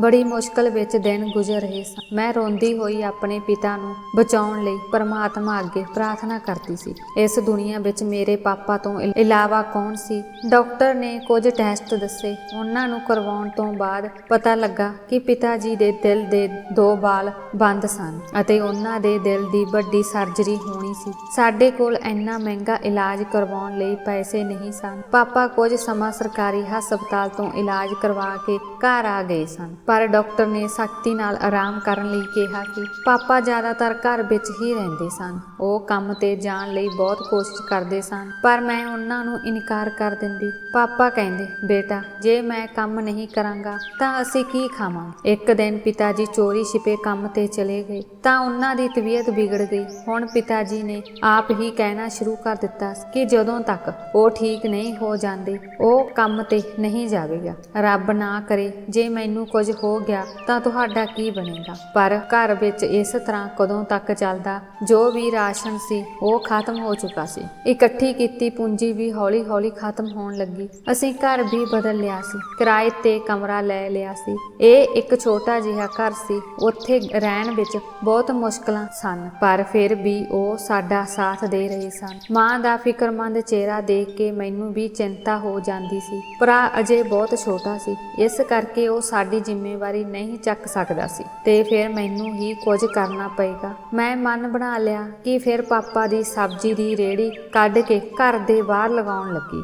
ਹਰ ਸਵੇਰ ਮੈਂ ਆਪਣੀ ਮਾਂ ਨਾਲ ਜਾ ਕੇ ਬਾਜ਼ਾਰ ਤੋਂ ਤਾਜ਼ੀਆਂ ਸਬਜ਼ੀਆਂ ਲਿਆ ਕੇ ਘਰ ਦੇ ਬਾਹਰ ਵੇਚਦੀ ਸੀ, ਪਰ ਬਹੁਤਾ ਪੈਸਾ ਨਹੀਂ ਬਚਦਾ ਸੀ। ਪਾਪਾ ਦੀਆਂ ਦਵਾਈਆਂ ਦਾ ਖਰਚਾ ਵੀ ਸੀ ਤੇ ਸਾਡੇ ਰੋਜ਼ਾਨਾ ਦੇ ਖਰਚੇ ਵੀ ਪੂਰੇ ਕਰਨੇ ਸਨ। ਅਸੀਂ ਸਬਜ਼ੀ ਵੇਚ ਕੇ ਘਰ ਦਾ ਖਰਚਾ ਤਾਂ ਪੂਰਾ ਕਰਦੇ ਸੀ, ਪਰ ਪਿਤਾ ਜੀ ਦੇ ਇਲਾਜ ਲਈ ਪੈਸੇ ਨਾ ਬਚਾ ਸਕੇ। ਆਖਰ ਮੈਂ ਫੈਸਲਾ ਲਿਆ ਅਤੇ ਮੰਮੀ ਨੂੰ ਇਸ ਬਾਰੇ ਦੱਸਿਆ। ਮੰਮੀ ਨੇ ਮੈਨੂੰ ਬਹੁਤ ਵਰਜਿਆ, ਪਰ ਮੈਂ ਆਪਣੀ ਗੱਲ ਤੇ ਅੜੀ ਰਹੀ। ਮੈਂ ਪਿਤਾ ਜੀ ਤੋਂ ਵੀ ਇਜਾਜ਼ਤ ਲੈ ਲਈ ਆਗਿਆ ਦਿੰਦੇ ਸਮੇਂ ਪਿਤਾ ਜੀ ਦਾ ਮਨ ਬਹੁਤ ਭਾਰਾ ਹੋ ਰਿਹਾ ਸੀ, ਕਿਉਂਕਿ ਉਹਨਾਂ ਨੇ ਮੈਨੂੰ ਕੁਝ ਹੋਰ ਸੁਪਨੇ ਦਿਖਾਏ ਸਨ। ਪਰ ਹੁਣ ਹਾਲਾਤਾਂ ਨੇ ਇਸ ਮੋੜ ਕਾਰਨ ਇਹ ਸਾਰੇ ਅਧੂਰੇ ਰਹਿ ਗਏ। ਪਿਤਾ ਜੀ ਦੀ ਇਜਾਜ਼ਤ ਮਿਲਦਿਆਂ ਹੀ ਮੈਂ ਅਗਲੇ ਹੀ ਦਿਨ ਤੋਂ ਵੱਖ-ਵੱਖ ਥਾਵਾਂ ਤੇ ਨੌਕਰੀ ਲਈ ਇੰਟਰਵਿਊ ਦੇਣੀ ਸ਼ੁਰੂ ਕਰ ਦਿੱਤੀ ਤੇ ਘਰ ਅਖਬਾਰ ਲਗਵਾ ਲਿਆ। ਇਸ ਵਿੱਚ ਨੌਕਰੀਆਂ ਦੇ ਇਸ਼ਤਿਹਾਰ ਦੇਖ ਕੇ ਮੈਂ ਕਈ ਥਾਵਾਂ ਤੇ ਅਪਲਾਈ ਕੀਤਾ ਤੇ ਪੂਰਾ ਮਹੀਨਾ ਨੌਕਰੀਆਂ ਲਈ ਅਪਲਾਈ ਕਰਦੀ ਰਹੀ, ਪਰ ਮੈਨੂੰ ਕਿਤੇ ਵੀ ਨੌਕਰੀ ਨਹੀਂ ਮਿਲੀ। ਇੰਟਰਵਿਊ ਲਈ ਕਾਲ ਆਉਂਦੀ, ਮੈਂ ਇੰਟਰਵਿਊ ਲਈ ਜਾਂਦੀ, ਪਰ ਇੰਜ ਲੱਗਦਾ ਸੀ ਜਿਵੇਂ ਨੌਕਰੀ ਲਈ ਚੋਣ ਪਹਿਲਾਂ ਹੀ ਹੋ ਚੁੱਕੀ ਹੋਵੇ ਅਤੇ ਇਹ ਸਾਰੀਆਂ ਇੰਟਰਵਿਊ ਆਦਿ ਸਿਰਫ ਇੱਕ ਦਿਖਾਵਾ ਹੀ ਸੀ। ਪਰ ਫਿਰ ਉਨੀ ਦਿਨੀ ਮੈਂ ਇੰਟਰਵਿਊ ਲਈ ਇੱਕ ਜਗ੍ਹਾ ਗਈ ਸੀ ਅਤੇ ਫਿਰ ਰੱਬ ਦਾ ਚਮਤਕਾਰ ਹੋਇਆ ਕਿ ਮੈਨੂੰ ਉੱਥੇ ਨੌਕਰੀ ਮਿਲ ਗਈ। ਤਨਖਾਹ ਬਹੁਤ ਜ਼ਿਆਦਾ ਨਹੀਂ ਸੀ, ਪਰ ਫਿਰ ਵੀ ਚੰਗੀ ਸੀ। ਮੈਂ ਬਹੁਤ ਖੁਸ਼ ਸੀ ਅਤੇ ਤੁਰੰਤ ਜੌਬ ਤੇ ਲੱਗ ਗਈ। ਮੈਨੂੰ ਜੁਆਇਨ ਹੋਏ ਅਜੇ ਕੁਝ ਦਿਨ ਹੀ ਹੋਏ ਸਨ ਕਿ ਇੱਕ ਦਿਨ ਮੇਰੇ ਬੌਸ ਨੇ ਮੈਨੂੰ ਆਪਣੇ ਕਮਰੇ ਵਿੱਚ ਬੁਲਾਇਆ ਅਤੇ ਕਿਹਾ, ਸੰਜਨਾ, ਤੇਰੀ ਯੋਗਤਾ ਅਤੇ ਤੇਰੇ ਚੰਗੇ ਕੰਮ ਨੂੰ ਦੇਖਦੇ ਹੋਏ ਤੇਰੀ ਤਨਖਾਹ ਅਤੇ ਅਹੁਦਾ ਘੱਟ ਨਹੀਂ ਹੈ ਨਾ? ਬੌਸ ਨੇ ਮੈਨੂੰ ਸਵਾਲ ਪੁੱਛਿਆ। ਇਸ ਲਈ ਮੈਂ ਥੋੜਾ ਉਲਝਣ ਵਿੱਚ ਪੈ ਗਈ, ਪਰ ਫਿਰ ਮੈਂ ਹਿੰਮਤ ਇਕੱਠੀ ਕੀਤੀ ਅਤੇ ਹਾਂ ਕਿਹਾ ਅਤੇ ਉਸਨੇ ਕੁਝ ਸਮੇਂ ਲਈ ਮੇਰੇ ਵੱਲ ਡੂੰਘੀ ਨਜ਼ਰ ਨਾਲ ਦੇਖਿਆ। ਮੈਂ ਉਸ ਦੀ ਇਸ ਤਰ੍ਹਾਂ ਮੇਰੇ ਵੱਲ ਦੇਖਣ ਕਰਕੇ ਘਬਰਾ ਰਹੀ ਸੀ, ਪਰ ਫਿਰ ਉਹ ਕਹਿਣ ਲੱਗਾ, ਤੁਹਾਡੀ ਤਨਖਾਹ ਤਾਂ ਵੱਧ ਸਕਦੀ ਹੈ, ਪਰ ਜੇ ਤੁਸੀਂ ਮੇਰੇ ਲਈ ਇੱਕ ਕੰਮ ਕਰੋਗੇ ਤਾਂ? ਬੌਸ ਨੇ ਪੁੱਛਿਆ ਤਾਂ ਮੈਂ ਉਸ ਵੱਲ ਉਲਝੀਆਂ ਨਜ਼ਰਾਂ ਨਾਲ ਦੇਖਿਆ। ਮੈਂ ਉਸ ਵੱਲ ਘਬਰਾ ਕੇ ਦੇਖਿਆ ਤੇ ਪੁੱਛਣ ਲੱਗੀ, ਕੀ ਕਿਹੜਾ ਕੰਮ? ਉਹ ਕਮੀਨੀ ਜਿਹੀ ਹਾਸੀ ਹੱਸਣ ਲੱਗ ਪਿਆ ਤੇ ਕਹਿਣ ਲੱਗਾ, ਮਿਸ ਅੰਜਨਾ, ਤੁਸੀਂ ਬੁੱਧੀਮਾਨ ਹੋ, ਤੁਸੀਂ ਸਮਝ ਸਕਦੇ ਹੋ ਕਿ ਇਸ ਲਈ ਤੁਹਾਨੂੰ ਮੈਨੂੰ ਖੁਸ਼ ਕਰਨਾ ਪਵੇਗਾ। ਇਹ ਇੰਨੀ ਔਖੀ ਗੱਲ ਨਹੀਂ ਹੈ, ਇਹ ਅੱਜ ਕੱਲ੍ਹ ਆਮ ਹੀ ਹੈ। ਲੋਕ ਪੈਸੇ ਲਈ ਸਭ ਕੁਝ ਕਰਦੇ ਹਨ। ਜੇ ਤੁਸੀਂ ਮੈਨੂੰ ਹਰ ਰੋਜ਼ ਖੁਸ਼ ਰੱਖਦੇ ਹੋ ਤਾਂ ਮੈਂ ਤੁਹਾਡੀ ਤਨਖਾਹ ਦੁੱਗਣੀ ਕਰ ਦਿਆਂਗਾ। ਤੁਹਾਡੇ ਘਰ ਦੇ ਹਾਲਾਤ ਸੁਧਰ ਜਾਣਗੇ। ਬੌਸ ਨੇ ਮੈਨੂੰ ਹੇਠਾਂ ਤੋਂ ਉੱਪਰ ਤੱਕ ਦੇਖਿਆ ਅਤੇ ਕਿਹਾ। ਬੌਸ ਦੀ ਗੱਲ ਸੁਣ ਕੇ ਮੇਰੇ ਸਾਰੇ ਸਰੀਰ ਨੂੰ ਅੱਗ ਲੱਗ ਗਈ। ਮੈਂ ਬੜੇ ਗੁੱਸੇ ਨਾਲ ਖੜੀ ਹੋ ਕੇ ਕਿਹਾ ਕਿ ਤੇਰੇ ਵਰਗੇ ਬਦਮਾਸ਼ਾਂ ਕਰਕੇ ਕੁੜੀਆਂ ਘਰੋਂ ਨਿਕਲਣ ਤੋਂ ਡਰਦੀਆਂ ਹਨ। ਮੈਂ ਤੈਨੂੰ ਤੇ ਤੇਰੇ ਇਸ ਕੰਮ ਨੂੰ ਲੱਤ ਮਾਰਦੀ ਹਾਂ। ਮੈਂ ਗੁੱਸੇ ਨਾਲ ਇਹ ਕਹਿ ਕੇ ਦਫ਼ਤਰ ਤੋਂ ਬਾਹਰ ਆ ਗਈ। ਉਹ ਬੌਸ ਮੈਨੂੰ ਪਿੱਛੇ ਤੋਂ ਬੁਲਾਉਂਦਾ ਰਿਹਾ। ਮੇਰੀਆਂ ਅੱਖਾਂ ਵਿੱਚੋਂ ਬੇਵਸੀ ਦੇ ਹੰਝੂ ਵਹਿ ਰਹੇ ਸਨ। ਮੈਂ ਬਹੁਤ ਬੇਵੱਸ ਮਹਿਸੂਸ ਕਰ ਰਹੀ ਸੀ। ਇਹ ਬੇਵੱਸ ਤੇ ਲਾਚਾਰ ਲੋਕਾਂ ਦੀ ਦੁਨੀਆ ਨਹੀਂ ਸੀ। ਮੈਂ ਕਿਹਾ, ਮੈਂ ਕਿੰਨਾ ਟਾਈਮ ਤੱਕ ਇਸ ਤਰ੍ਹਾਂ ਸੜਕ ਦੇ ਨਾਲ ਤੁਰਦੀ ਰਹੀ, ਪਰ ਕਦੋਂ ਤੱਕ? ਮੈਂ ਘਰ ਤਾਂ ਜਾਣਾ ਹੀ ਸੀ। ਘਰ ਪਹੁੰਚ ਕੇ ਮਾਂ ਨੇ ਮੇਰਾ ਚਿੰਤਤ ਚਿਹਰਾ ਦੇਖਿਆ ਅਤੇ ਪੁੱਛਿਆ, ਕੀ ਹੋਇਆ ਸੰਜਨਾ, ਤੁਸੀਂ ਇੰਨੇ ਚਿੰਤਤ ਕਿਉਂ ਹੋ? ਮੰਮੀ ਦੇ ਪੁੱਛਣ ਦੀ ਦੇਰ ਸੀ ਕਿ ਮੈਂ ਫੁੱਟ-ਫੁੱਟ ਕੇ ਰੋਣਾ ਸ਼ੁਰੂ ਕਰ ਦਿੱਤਾ ਅਤੇ ਉਸਨੂੰ ਸਾਰੀ ਸੱਚਾਈ ਦੱਸ ਦਿੱਤੀ। ਮੰਮੀ ਮੈਨੂੰ ਜੱਫੀ ਪਾ ਕੇ ਕਹਿਣ ਲੱਗ ਪਈ, ਪੁੱਤਰ, ਹੁਣ ਜਦੋਂ ਤੁਸੀਂ ਘਰ ਤੋਂ ਬਾਹਰ ਨਿਕਲੇ ਹੋ ਤਾਂ ਤੁਹਾਨੂੰ ਅਜੇ ਕੋਈ ਬਘਿਆੜਾਂ ਦਾ ਸਾਹਮਣਾ ਕਰਨਾ ਪਵੇਗਾ। ਅਜੇ ਬਹੁਤ ਸਾਰੇ ਜਾਨਵਰ ਤੁਹਾਡੇ ਰਾਹ ਵਿੱਚ ਆਉਣਗੇ, ਪਰ ਤੁਹਾਨੂੰ ਹਿੰਮਤ ਅਤੇ ਬੁੱਧੀ ਨਾਲ ਕੰਮ ਕਰਨਾ ਪਵੇਗਾ। ਉਸ ਤੋਂ ਬਾਅਦ ਮੰਮੀ ਨੇ ਕਾਫੀ ਦੇਰ ਤੱਕ ਮੈਨੂੰ ਸਮਝਾਇਆ ਅਤੇ ਹੁਣ ਮੈਂ ਕਾਫੀ ਉਤਸ਼ਾਹਿਤ ਸੀ। ਮਾਂ ਦੀ ਗੋਦ ਵਿੱਚ ਸਿਰ ਰੱਖ ਕੇ ਮੈਂ ਬਹੁਤ ਆਰਾਮ ਮਹਿਸੂਸ ਕਰ ਰਹੀ ਸੀ। ਅਗਲੇ ਦਿਨ ਮੈਂ ਫਿਰ ਨਵੇਂ ਇਰਾਦੇ ਅਤੇ ਹਿੰਮਤ ਨਾਲ ਨਵੀਂ ਨੌਕਰੀ ਲੱਭਣ ਲਈ ਨਿਕਲ ਪਈ। ਮੇਰੀ ਕਿਸਮਤ ਚੰਗੀ ਸੀ ਕਿ ਮੈਨੂੰ ਜਲਦੀ ਹੀ ਇੱਕ ਪ੍ਰਾਈਵੇਟ ਕੰਪਨੀ ਵਿੱਚ ਨੌਕਰੀ ਮਿਲ ਗਈ। ਇਹ ਨੌਕਰੀ ਪਹਿਲਾਂ ਨਾਲੋਂ ਬਹੁਤ ਵਧੀਆ ਸੀ। ਤਨਖਾਹ ਜ਼ਿਆਦਾ ਸੀ ਅਤੇ ਘਰ ਤੋਂ ਲੈ ਜਾਣ ਤੇ ਛੱਡਣ ਦੀ ਸਹੂਲਤ ਵੀ ਸੀ। ਹੁਣ ਇਹ ਮੇਰੇ ਲਈ ਬਹੁਤ ਆਸਾਨ ਸੀ। ਮੈਂ ਇੱਥੇ 3 ਮਹੀਨਿਆਂ ਤੋਂ ਕੰਮ ਕਰ ਰਹੀ ਸੀ। ਇੱਥੋਂ ਦਾ ਮਾਹੌਲ ਵੀ ਬਹੁਤ ਵਧੀਆ ਸੀ। ਅੱਜ ਤੱਕ ਮੈਂ ਆਪਣੀ ਕੰਪਨੀ ਦੇ ਹੈੱਡ ਨੂੰ ਹੀ ਦੇਖਿਆ ਸੀ। ਹਾਲਾਂਕਿ ਦਫ਼ਤਰ ਵਿੱਚ ਉਸਦੇ ਬੇਟੇ ਦੀ ਵੀ ਕਾਫੀ ਚਰਚਾ ਸੀ। ਕਈਆਂ ਨੇ ਉਸ ਨੂੰ ਪਾਗਲ ਕਿਹਾ, ਕਿਸੇ ਨੇ ਉਸ ਨੂੰ ਸਾਈਕੋ ਕਿਹਾ, ਪਰ ਮੈਂ ਉਸ ਨੂੰ ਅੱਜ ਤੱਕ ਨਹੀਂ ਦੇਖਿਆ ਸੀ। ਸ਼ਾਇਦ ਉਹ ਦਫ਼ਤਰ ਨਹੀਂ ਆਇਆ ਸੀ। ਮੈਂ ਵੀ ਆਪਣੇ ਕੰਮ ਵਿੱਚ ਧਿਆਨ ਰੱਖਦੀ ਸੀ। ਪਰ ਫਿਰ ਉਹਨਾਂ ਦਿਨਾਂ ਵਿੱਚ ਬੌਸ ਨੇ ਮਹਿਲਾ ਵਰਕਰਾਂ ਦੀ ਇੱਕ ਜ਼ਰੂਰੀ ਮੀਟਿੰਗ ਬੁਲਾਈ ਅਤੇ ਉਹਨਾਂ ਤੋਂ ਇੱਕ ਅਜੀਬ ਐਲਾਨ ਸੁਣਨ ਨੂੰ ਮਿਲਿਆ। ਬੌਸ ਨੇ ਕਿਹਾ ਕਿ ਜੋ ਵੀ ਲੜਕੀ ਮੇਰੇ ਬੇਟੇ ਨਾਲ ਵਿਆਹ ਕਰੇਗੀ ਅਤੇ ਉਸ ਨਾਲ 24 ਘੰਟੇ ਬਿਤਾਏਗੀ, ਉਸ ਨੂੰ ਵੱਡੀ ਰਕਮ ਦਾ ਇਨਾਮ ਦਿੱਤਾ ਜਾਵੇਗਾ। ਮੈਨੂੰ ਆਪਣੇ ਬੌਸ ਦੀ ਇਹ ਗੱਲ ਬਿਲਕੁਲ ਵੀ ਚੰਗੀ ਨਹੀਂ ਲੱਗੀ। ਪਤਾ ਨਹੀਂ ਉਸ ਦੇ ਪੁੱਤਰ ਨੂੰ ਕੀ ਸਮੱਸਿਆ ਸੀ ਕਿ ਬੌਸ ਨੇ ਅਜਿਹਾ ਐਲਾਨ ਕੀਤਾ ਸੀ। ਇਹ ਗੱਲ ਬਾਰ-ਬਾਰ ਸੁਣਾਈ ਦੇ ਰਹੀ ਸੀ। ਇੱਕ ਵੀ ਕੁੜੀ ਬੌਸ ਦੇ ਮੁੰਡੇ ਨਾਲ ਵਿਆਹ ਕਰਨ ਲਈ ਤਿਆਰ ਨਹੀਂ ਸੀ, ਪਰ ਇਹ ਗੱਲ ਬਾਰ-ਬਾਰ ਸੁਣ ਕੇ ਮੇਰੇ ਦਿਲ ਵਿੱਚ ਖਿਆਲ ਆ ਰਿਹਾ ਸੀ ਕਿ ਜੇ ਇੰਨੇ ਪੈਸੇ ਮਿਲਣਗੇ ਤਾਂ ਮੈਂ ਹੀ ਬੌਸ ਦੇ ਮੁੰਡੇ ਨਾਲ ਵਿਆਹ ਕਿਉਂ ਨਾ ਕਰ ਲਵਾਂ। ਮੈਂ ਆਪਣੇ ਬੌਸ ਦੇ ਬੇਟੇ ਨਾਲ ਜੋ ਵੀ ਰਿਸ਼ਤਾ ਬਣਾਵਾਂਗੀ ਉਹ ਜਾਇਜ਼ ਅਤੇ ਕਾਨੂੰਨੀ ਰਿਸ਼ਤਾ ਹੋਵੇਗਾ ਤੇ ਮੈਂ ਕੁਝ ਵੀ ਗੈਰ ਕਾਨੂੰਨੀ ਨਹੀਂ ਕਰ ਰਹੀ। ਇਹ ਠੀਕ ਹੈ, 24 ਘੰਟੇ ਲਈ ਉਹ ਮੇਰਾ ਪਤੀ ਹੋਵੇਗਾ ਅਤੇ ਮੇਰਾ ਪਤੀ ਹੋਣ ਦੇ ਨਾਤੇ ਉਸ ਦਾ ਮੇਰੇ ਸਰੀਰ ਤੇ ਪੂਰਾ ਅਧਿਕਾਰ ਹੋਵੇਗਾ। ਇਸ ਵਿੱਚ ਕੁਝ ਵੀ ਗਲਤ ਨਹੀਂ ਹੈ। ਮੈਂ 24 ਘੰਟਿਆਂ ਬਾਅਦ ਉਸ ਨੂੰ ਤਲਾਕ ਦੇ ਦਿਆਂਗੀ, ਪਰ ਮੈਨੂੰ ਮਿਲਣ ਵਾਲੀ ਵੱਡੀ ਰਕਮ ਨਾਲ ਮੇਰੇ ਘਰ ਦੀ ਹਾਲਾਤ ਸੁਧਰ ਜਾਵੇਗੀ। ਮੈਂ ਆਪਣੇ ਪਿਤਾ ਦਾ ਇਲਾਜ ਕਰਵਾ ਸਕਦੀ ਹਾਂ ਅਤੇ ਫਿਰ ਕਿਹੜਾ ਵਿਆਹ ਸਾਰੀ ਉਮਰ ਚੱਲਣਾ ਹੈ। ਇਹ ਸਿਰਫ ਇੱਕ ਸੌਦਾ ਹੈ। ਮੇਰਾ ਦਿਲ ਬਾਰ-ਬਾਰ ਮੈਨੂੰ ਮਨਾਉਣ ਦੀ ਕੋਸ਼ਿਸ਼ ਕਰ ਰਿਹਾ ਸੀ। ਦਿਲ ਦੇ ਦਿਮਾਗ ਦੀ ਜੰਗ ਚੱਲ ਰਹੀ ਸੀ ਤੇ ਫਿਰ ਦਿਲ ਜਿੱਤ ਗਿਆ। ਮੈਂ ਇਸ ਅੱਗ ਵਿੱਚ ਛਾਲ ਮਾਰਨ ਦਾ ਫੈਸਲਾ ਕਰਦੇ ਹੋਏ ਬੌਸ ਨੂੰ ਹਾਂ ਕਿਹਾ। ਮੇਰੀ ਗੱਲ ਸੁਣ ਕੇ ਮੇਰਾ ਬੌਸ ਬਹੁਤ ਖੁਸ਼ ਹੋਇਆ ਅਤੇ ਤੁਰੰਤ ਪੰਡਿਤ ਜੀ ਨੂੰ ਬੁਲਾਇਆ, ਸ਼ੁਭ ਸਮਾਂ ਕਢਵਾ ਲਿਆ। ਘਰ ਆ ਕੇ ਮੈਂ ਮਾਂ ਨਾਲ ਗੱਲ ਕੀਤੀ। ਮੇਰੀ ਗੱਲ ਸੁਣ ਕੇ ਮਾਂ ਹੈਰਾਨੀ ਨਾਲ ਮੇਰੇ ਵੱਲ ਦੇਖਦੀ ਰਹੀ। ਕੁਝ ਦੇਰ ਤੱਕ ਉਹ ਕੁਝ ਨਾ ਕਹਿ ਸਕੀ। ਉਹ ਮੇਰੇ ਨਾਲ ਬਹੁਤ ਗੁੱਸੇ ਸੀ। ਮੇਰੇ ਪਿਤਾ ਜੀ ਵੀ ਗੁੱਸਾ ਸੀ। ਦੋਵਾਂ ਨੇ ਮੈਨੂੰ ਇਹ ਕੰਮ ਕਰਨ ਤੋਂ ਵਰਜਿਆ, ਪਰ ਮੈਂ ਪੱਕਾ ਇਰਾਦਾ ਕਰ ਲਿਆ ਸੀ ਅਤੇ ਸਭ ਤੋਂ ਵੱਡੀ ਗੱਲ ਇਹ ਸੀ ਕਿ ਮੈਨੂੰ ਇਸ ਪੈਸੇ ਦਾ ਲਾਲਚ ਸੀ ਜਿਸ ਨਾਲ ਮੈਂ ਆਪਣੇ ਪਿਤਾ ਦਾ ਇਲਾਜ ਕਰਵਾ ਸਕਦੀ ਸੀ। ਜੇ ਮੇਰੇ ਪਿਤਾ ਜੀ ਨੂੰ ਕੁਝ ਹੋ ਗਿਆ ਹੁੰਦਾ ਤਾਂ ਮੈਂ ਸਾਰੀ ਉਮਰ ਆਪਣੇ ਆਪ ਨੂੰ ਮਾਫ ਨਹੀਂ ਕਰ ਸਕਦੀ ਸੀ। ਕਿ ਰੱਬ ਨੇ ਮੈਨੂੰ ਇੰਨਾ ਵੱਡਾ ਮੌਕਾ ਦਿੱਤਾ, ਫਿਰ ਵੀ ਮੈਂ ਇਹ ਮੌਕਾ ਗਵਾ ਦਿੱਤਾ ਅਤੇ ਮੇਰੀ ਇੱਕ ਛੋਟੀ ਜਿਹੀ ਗਲਤੀ ਕਾਰਨ ਮੇਰੇ ਪਿਤਾ ਦਾ ਇਲਾਜ ਨਾ ਹੋ ਸਕਿਆ ਅਤੇ ਫਿਰ ਉਹ ਇਸ ਸੰਸਾਰ ਤੋਂ ਚਲੇ ਗਏ। ਇਹ ਸੋਚ ਕੇ ਮੈਂ ਆਪਣਾ ਇਰਾਦਾ ਪੱਕਾ ਕਰ ਲਿਆ ਸੀ। ਮੈਂ ਮੰਮੀ ਡੈਡੀ ਨੂੰ ਸਮਝਾਉਣ ਦੀ ਬਹੁਤ ਕੋਸ਼ਿਸ਼ ਕੀਤੀ, ਪਰ ਉਹ ਕਿਸੇ ਤਰ੍ਹਾਂ ਸਮਝ ਨਹੀਂ ਰਹੇ ਸਨ। ਇਸ ਦੀ ਬਜਾਏ ਉਹ ਮੈਨੂੰ ਸਮਝਾਉਣ ਲਈ ਬੈਠ ਗਏ, ਪਰ ਹੁਣ ਮੈਂ ਸਮਝਣ ਅਤੇ ਸਮਝਾਉਣ ਦੀ ਹੱਦ ਲੰਘ ਚੁੱਕੀ ਸੀ। ਇਸ ਲਈ ਮੈਂ ਉਹਨਾਂ ਦੀ ਗੱਲ ਨਹੀਂ ਸੁਣੀ ਅਤੇ ਫਿਰ ਮੇਰੇ ਵਿਆਹ ਦਾ ਦਿਨ ਆ ਗਿਆ। ਅਸੀਂ ਇੱਕ ਛੋਟੇ ਜਿਹੇ ਸਮਾਗਮ ਵਿੱਚ ਵਿਆਹ ਕਰਵਾ ਲਿਆ। ਮੈਂ ਅਜੇ ਆਪਣੇ ਪਤੀ ਨੂੰ ਨਹੀਂ ਦੇਖਿਆ ਸੀ, ਪਰ ਮੈਂ ਉਸ ਦਾ ਨਾਮ ਸੁਣ ਕੇ ਜ਼ਰੂਰ ਹੈਰਾਨ ਹੋ ਗਈ ਸੀ। ਪਰ ਇਸ ਨਾਮ ਵਾਲੇ ਬਹੁਤ ਸਾਰੇ ਲੋਕ ਹਨ ਅਤੇ ਫਿਰ ਇਹ ਵਿਸ਼ਾਲ ਮੇਰੇ ਵਾਲਾ ਵਿਸ਼ਾਲ ਨਹੀਂ ਹੋ ਸਕਦਾ ਜਿਸ ਨੂੰ ਮੈਂ ਪਿਆਰ ਕਰਦੀ ਸੀ। ਤੇ ਉਹ ਪਾਗਲ ਤਾਂ ਬਿਲਕੁਲ ਨਹੀਂ ਸੀ ਅਤੇ ਲੋਕ ਇਸ ਵਿਸ਼ਾਲ ਨੂੰ ਪਾਗਲ ਅਤੇ ਸਾਈਕੋ ਕਹਿੰਦੇ ਸਨ। ਮੈਂ ਵਿਦਾ ਹੋ ਕੇ ਆਪਣੇ ਸਹੁਰੇ ਘਰ ਆ ਗਈ ਅਤੇ ਫਿਰ ਕਮਰੇ ਵਿੱਚ ਮੈਂ ਜਿਸ ਨੂੰ ਦੇਖਿਆ ਉਸ ਨੂੰ ਦੇਖ ਕੇ ਮੇਰੀ ਹੈਰਾਨੀ ਦੀ ਕੋਈ ਹੱਦ ਨਾ ਰਹੀ। ਮੇਰੇ ਸਾਹਮਣੇ ਜੋ ਬੈਠਾ ਸੀ ਉਹ ਮੇਰਾ ਆਪਣਾ ਵਿਸ਼ਾਲ ਸੀ ਜਿਸ ਨੂੰ ਮੈਂ ਦਿਲੋਂ ਪਿਆਰ ਕਰਦੀ ਸੀ। ਮੇਰੀਆਂ ਅੱਖਾਂ ਵਿੱਚੋਂ ਹੰਝੂ ਵਹਿ ਰਹੇ ਸਨ। ਇਹ ਖੁਸ਼ੀ ਦੇ ਹੰਝੂ ਸਨ, ਇਹ ਮੇਰੀ ਬੇਵਸੀ ਦੇ ਹੰਝੂ ਸਨ। ਮੈਂ ਕੁਝ ਕਹਿ ਨਹੀਂ ਸਕੀ। ਵਿਸ਼ਾਲ ਵੀ ਮੇਰੇ ਵੱਲ ਦੇਖ ਰਿਹਾ ਸੀ। ਮੈਂ ਉਸ ਨੂੰ ਆਪਣੀ ਸਾਰੀ ਕਹਾਣੀ ਦੱਸ ਦਿੱਤੀ। ਉਹ ਮੇਰੇ ਵੱਲ ਬਹੁਤ ਧਿਆਨ ਨਾਲ ਅਤੇ ਪਿਆਰ ਭਰੀਆਂ ਨਜ਼ਰਾਂ ਨਾਲ ਦੇਖ ਰਿਹਾ ਸੀ। ਮੈਂ ਆਪਣਾ ਸਿਰ ਝੁਕਾਇਆ ਤੇ ਮੈਂ ਉਸ ਨੂੰ ਪੁੱਛਿਆ, ਕੀ ਹੋਇਆ? ਲੋਕ ਤੁਹਾਨੂੰ ਸਾਈਕੋ ਅਤੇ ਪਾਗਲ ਕਿਉਂ ਕਹਿੰਦੇ ਹਨ? ਤੁਸੀਂ ਸਾਈਕੋ ਅਤੇ ਪਾਗਲ ਕਿਉਂ ਹੋ ਗਏ ਹੋ? ਇਹ ਗੱਲਾਂ ਤੁਹਾਡੇ ਬਾਰੇ ਕਿਉਂ ਮਸ਼ਹੂਰ ਹਨ? ਮੇਰੀ ਗੱਲ ਸੁਣ ਕੇ ਵਿਸ਼ਾਲ ਨੇ ਡੂੰਘਾ ਸਾਹ ਲੈਂਦਿਆਂ ਕਿਹਾ, ਜਦੋਂ ਮੈਂ ਕਾਲਜ ਵਿੱਚ ਦਾਖਲਾ ਲੈ ਕੇ ਗਿਆ ਸੀ ਤਾਂ ਉੱਥੇ ਮੇਰੀ ਪਹਿਲੀ ਨਜ਼ਰ ਤੇਰੇ ਤੇ ਪਈ ਸੀ। ਤੂੰ ਬੈਂਚ ਤੇ ਬੈਠ ਕੇ ਕੁਝ ਨੋਟ ਬਣਾ ਰਹੀ ਸੀ। ਬਹੁਤ ਸਾਰੀਆਂ ਮਾਡਰਨ ਕੁੜੀਆਂ ਵਿੱਚੋਂ ਜਿਨ੍ਹਾਂ ਨੇ ਮੇਕਅਪ ਕਰਕੇ ਆਪਣੇ ਆਪ ਨੂੰ ਕੇਕ ਪੇਸਟੀਆਂ ਵਾਂਗ ਬਣਾਇਆ ਹੋਇਆ ਸੀ, ਤੁਸੀਂ ਉਹਨਾਂ ਨਾਲੋਂ ਬਿਲਕੁਲ ਵੱਖਰੀ ਅਤੇ ਸਧਾਰਨ ਲੱਗ ਰਹੇ ਸੀ। ਤੁਹਾਡਾ ਚਿਹਰਾ ਹਰ ਤਰ੍ਹਾਂ ਦੇ ਮੇਕਅਪ ਤੋਂ ਸਾਫ਼ ਸੀ ਤੇ ਉਹੀ ਸਾਦਗੀ ਮੇਰੇ ਦਿਲ 'ਚ ਵੱਸ ਗਈ ਸੀ। ਮੈਨੂੰ ਤੇਰੀ ਸਾਦਗੀ ਨਾਲ ਪਿਆਰ ਹੋ ਗਿਆ ਸੀ। ਉਸ ਸਮੇਂ ਤੂੰ ਚਿੱਟਾ ਸੂਟ ਪਾਇਆ ਹੋਇਆ ਸੀ ਜਿਸ ਵਿੱਚ ਤੂੰ ਮਾਸੂਮ ਗੁੱਡੀ ਲੱਗ ਰਹੀ ਸੀ।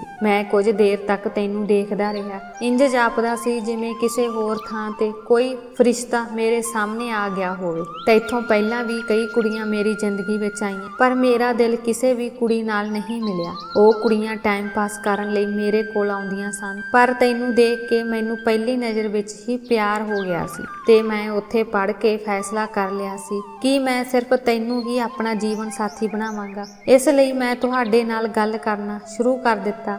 ਉਨੀ ਦਿਨੀ ਮੇਰੇ ਪਿਤਾ ਜੀ ਨੇ ਮੇਰੇ ਤੇ ਵਿਆਹ ਲਈ ਦਬਾਅ ਪਾਉਣਾ ਸ਼ੁਰੂ ਕਰ ਦਿੱਤਾ। ਦਰਅਸਲ ਪਿਤਾ ਜੀ ਨੇ ਮੈਨੂੰ ਹੋਸਟਲ ਤੋਂ ਘਰ ਬੁਲਾਇਆ ਸੀ। ਮੈਂ ਤੁਹਾਡੇ ਬਾਰੇ ਪਾਪਾ ਨਾਲ ਵੀ ਗੱਲ ਕੀਤੀ ਸੀ ਕਿ ਮੈਨੂੰ ਆਪਣੇ ਕਾਲਜ ਦੀ ਇੱਕ ਕੁੜੀ ਨਾਲ ਪਿਆਰ ਹੈ ਅਤੇ ਮੈਂ ਉਸ ਤੋਂ ਬਿਨਾਂ ਰਹਿਣ ਬਾਰੇ ਸੋਚ ਵੀ ਨਹੀਂ ਸਕਦਾ। ਪਰ ਸਾਡੇ ਵਿਚਕਾਰ ਖੜੀ ਪੈਸੇ ਦੀ ਕੰਧ ਨੇ ਸਾਡੇ ਪਿਆਰ ਨੂੰ ਪੂਰਾ ਨਹੀਂ ਹੋਣ ਦਿੱਤਾ। ਜਦੋਂ ਪਾਪਾ ਨੇ ਮੈਨੂੰ ਤੁਹਾਡੇ ਬਾਰੇ ਪੁੱਛਿਆ ਤਾਂ ਉਹਨਾਂ ਨੂੰ ਸੱਚ ਦੱਸਿਆ ਕਿ ਤੁਸੀਂ ਇੱਕ ਗਰੀਬ ਪਰਿਵਾਰ ਨਾਲ ਸੰਬੰਧਿਤ ਹੋ। ਤੁਹਾਡੇ ਪਿਤਾ ਸਬਜ਼ੀ ਦੀ ਦੁਕਾਨ ਚਲਾਉਂਦੇ ਹਨ। ਇਹ ਸੁਣ ਕੇ ਪਾਪਾ ਗੁੱਸੇ ਵਿੱਚ ਆ ਗਏ। ਪਾਪਾ ਨੇ ਮੈਨੂੰ ਸਾਫ਼ ਇਨਕਾਰ ਕਰ ਦਿੱਤਾ। ਪਾਪਾ ਨੇ ਤੁਹਾਨੂੰ ਮਿਲਣ ਦੀ ਹਿੰਮਤ ਵੀ ਨਹੀਂ ਦਿੱਤੀ। ਉਹਨਾਂ ਨੂੰ ਤੁਹਾਡੀ ਕਾਬਲੀਅਤ, ਤੁਹਾਡੀ ਸੁੰਦਰਤਾ ਅਤੇ ਸਾਦਗੀ ਨਾਲ ਕੋਈ ਮਤਲਬ ਨਹੀਂ ਸੀ। ਉਹ ਮੈਨੂੰ ਆਪਣੇ ਵਰਗੇ ਕਾਰੋਬਾਰੀ ਵਰਗ ਦੇ ਪਰਿਵਾਰ ਨਾਲ ਵਿਆਹੁਣਾ ਚਾਹੁੰਦੇ ਸੀ ਤਾਂ ਜੋ ਉਹ ਆਪਣਾ ਕਾਰੋਬਾਰ ਵਧਾ ਸਕਣ। ਮੈਂ ਇਸ ਬਾਰੇ ਉਹਨਾਂ ਨਾਲ ਬਿਲਕੁਲ ਵੀ ਸਹਿਮਤ ਨਹੀਂ ਸੀ, ਪਰ ਉਹਨਾਂ ਨੇ ਮੇਰੀ ਗੱਲ ਨਾ ਮੰਨੀ ਅਤੇ ਇੱਕ ਥਾਂ ਤੇ ਮੇਰਾ ਰਿਸ਼ਤਾ ਤੈਅ ਕਰ ਦਿੱਤਾ।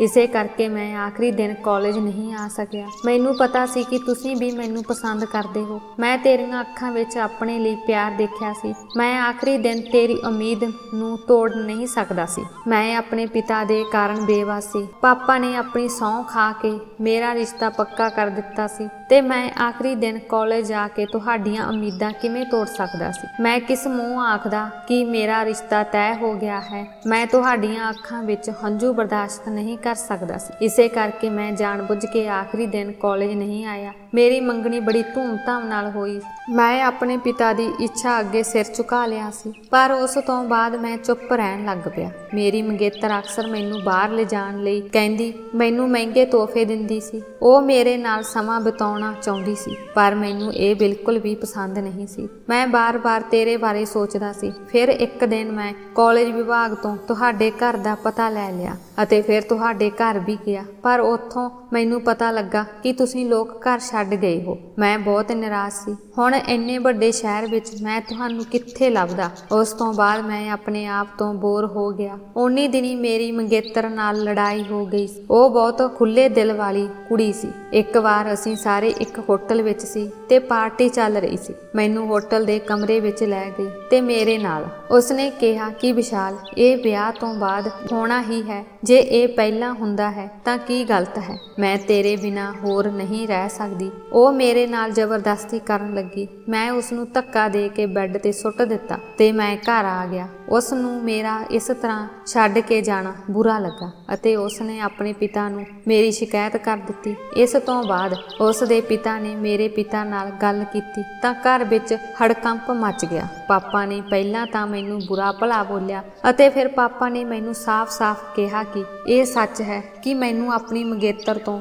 ਮਾਫ਼ੀ ਮੰਗਣੀ ਪਵੇਗੀ ਅਤੇ ਆਪਣਾ ਵਿਵਹਾਰ ਸੁਧਾਰਨਾ ਪਵੇਗਾ, ਨਹੀਂ ਤਾਂ ਉਸ ਦੇ ਕਾਰੋਬਾਰ ਨੂੰ ਵੱਡਾ ਨੁਕਸਾਨ ਹੋ ਸਕਦਾ ਹੈ। ਪਰ ਮੇਰਾ ਅਜਿਹਾ ਕੋਈ ਇਰਾਦਾ ਨਹੀਂ ਸੀ। ਨਾ ਤਾਂ ਮੈਂ ਉਸ ਕੁੜੀ ਤੋਂ ਮਾਫ਼ੀ ਮੰਗਣੀ ਚਾਹੁੰਦਾ ਸੀ ਤੇ ਨਾ ਹੀ ਮੈਂ ਆਪਣਾ ਰਿਸ਼ਤਾ ਸੁਧਾਰਨਾ ਚਾਹੁੰਦਾ ਸੀ। ਨਤੀਜੇ ਵਜੋਂ ਸਾਡੀ ਮੰਗਣੀ ਟੁੱਟ ਗਈ। ਪਾਪਾ ਮੇਰੇ ਨਾਲ ਬਹੁਤ ਗੁੱਸੇ ਹੋ ਗਏ। ਫਿਰ ਪਾਪਾ ਨੇ ਕਿਸੇ ਹੋਰ ਥਾਂ ਤੇ ਰਿਸ਼ਤਾ ਪੱਕਾ ਕਰ ਦਿੱਤਾ ਅਤੇ ਮੈਨੂੰ ਉਸ ਕੁੜੀ ਨਾਲ ਮਿਲਣ ਜੁਲਣ ਲਈ ਕੁਝ ਸਮਾਂ ਦਿੱਤਾ। ਪਾਪਾ ਚਾਹੁੰਦੇ ਸਨ ਕਿ ਅਸੀਂ ਇੱਕ ਦੂਜੇ ਨੂੰ ਸਮਝਾਈਏ ਅਤੇ ਫਿਰ ਜਲਦੀ ਵਿਆਹ ਕਰ ਲਈਏ, ਪਰ ਮੇਰਾ ਦਿਲ ਕਿਤੇ ਨਹੀਂ ਸੀ ਲੱਗਦਾ। ਪਾਪਾ ਮੈਨੂੰ ਬਹੁਤ ਝਿੜਕਦੇ ਸਨ। ਕਈ ਵਾਰ ਮੈਨੂੰ ਸਮਝਾਉਣ ਤੋਂ ਬਾਅਦ ਪਿਤਾ ਜੀ ਮੇਰੀ ਚਿੰਤਾ ਕਰਨ ਲੱਗ ਪਏ। ਹੁਣ ਉਹ ਮੈਨੂੰ ਵੀ ਸਮਾਂ ਦੇਣ ਲੱਗੇ ਕਿਉਂਕਿ ਹੁਣ ਮੈਂ ਪੂਰੀ ਤਰ੍ਹਾਂ ਬਦਲ ਗਿਆ ਸੀ। ਮੈਂ ਹੱਸਣਾ ਤਾਂ ਪੂਰੀ ਤਰ੍ਹਾਂ ਭੁੱਲ ਗਿਆ ਸੀ। ਦੋਸਤਾਂ ਨਾਲ ਪਾਰਟੀ ਕਰਨਾ ਵੀ ਭੁੱਲ ਗਿਆ ਸੀ। ਹੌਲੀ-ਹੌਲੀ ਮੇਰੀ ਦੂਜੀ ਮੰਗਣੀ ਵੀ ਟੁੱਟ ਗਈ। ਮੈਂ ਆਪਣੇ ਪਿਤਾ ਨੂੰ ਸਾਫ਼-ਸਾਫ਼ ਕਿਹਾ ਕਿ ਮੇਰੇ ਲਈ ਕੋਈ ਰਿਸ਼ਤਾ ਨਾ ਵੇਖਣਾ। ਮੈਂ ਫਿਲਹਾਲ ਵਿਆਹ ਨਹੀਂ ਕਰਨਾ ਚਾਹੁੰਦਾ। ਮੈਨੂੰ ਕੁਝ ਸਮਾਂ ਦਿਓ। ਪਾਪਾ ਮੇਰੀ ਹਾਲਤ ਦੇਖ ਕੇ ਫਿਕਰਮੰਦ ਹੋਣ ਲੱਗੇ। ਮੈਂ ਹੌਲੀ-ਹੌਲੀ ਕਮਜ਼ੋਰ ਹੁੰਦਾ ਜਾ ਰਿਹਾ ਸੀ। ਪਾਪਾ ਆਪਣੇ ਇਕਲੌਤੇ ਪੁੱਤਰ ਨੂੰ ਦੁਨੀਆ ਤੋਂ ਅਲੱਗ ਅਤੇ ਬੇਵੱਸ ਹੁੰਦੇ ਨਹੀਂ ਦੇਖ ਸਕਦੇ ਸਨ। ਉਸ ਨੂੰ ਮੇਰੀ ਸਿਹਤ ਦੀ ਚਿੰਤਾ ਹੋਣ ਲੱਗੀ। ਆਖਰਕਾਰ ਮੈਂ ਉਹਨਾਂ ਦਾ ਇਕਲੌਤਾ ਪੁੱਤਰ ਸੀ ਅਤੇ ਪਿਤਾ ਜੀ ਆਪਣੇ ਇਕਲੌਤੇ ਪੁੱਤਰ ਨੂੰ ਗਵਾਉਣਾ ਨਹੀਂ ਚਾਹੁੰਦੇ ਸਨ। ਹੁਣ ਮੈਂ ਰਾਤ ਨੂੰ ਚੀਕਾਂ ਮਾਰ ਕੇ ਜਾਗਦਾ ਸੀ। ਲੋਕ ਮੈਨੂੰ ਪਾਗਲ ਤੇ ਸਾਈਕੋ ਕਹਿਣ ਲੱਗੇ। ਪਾਪਾ ਮੇਰੀ ਹਾਲਤ ਦੇਖ ਕੇ ਬਹੁਤ ਚਿੰਤਤ ਸਨ। ਮੈਨੂੰ ਹੌਸਲਾ ਦੇਣ ਲਈ ਉਹ ਅਕਸਰ ਮੇਰੇ ਦੋਸਤਾਂ ਨੂੰ ਮੇਰੇ ਘਰ ਬੁਲਾਉਂਦੇ ਤਾਂ ਮੈਂ ਖੁਸ਼ ਹੋ ਸਕਾਂ, ਪਰ ਮੈਨੂੰ ਕੁਝ ਸਮੇਂ ਲਈ ਰਾਹਤ ਮਿਲਦੀ ਸੀ, ਪਰ ਫਿਰ ਮੇਰੀ ਹਾਲਤ ਉਹੀ ਹੋ ਜਾਂਦੀ ਸੀ। ਕੁਝ ਸਮੇਂ ਬਾਅਦ ਪਿਤਾ ਜੀ ਨੇ ਹਾਰ ਮੰਨ ਲਈ ਅਤੇ ਮੈਨੂੰ ਉਸ ਲੜਕੀ ਨੂੰ ਲੱਭਣ ਲਈ ਕਿਹਾ। ਜੇਕਰ ਤੁਸੀਂ 1 ਮਹੀਨੇ ਦੇ ਅੰਦਰ-ਅੰਦਰ ਉਸ ਨੂੰ ਲੱਭਣ ਵਿੱਚ ਕਾਮਯਾਬ ਹੋ ਗਏ ਤਾਂ ਮੈਂ ਤੁਹਾਡਾ ਵਿਆਹ ਉਸ ਨਾਲ ਕਰ ਦਿਆਂਗਾ, ਨਹੀਂ ਤਾਂ ਤੁਹਾਨੂੰ ਉਸ ਕੁੜੀ ਨਾਲ ਵਿਆਹ ਕਰਨਾ ਪਵੇਗਾ ਜਿਸ ਨਾਲ ਮੈਂ ਤੁਹਾਨੂੰ ਕਹਾਂਗਾ।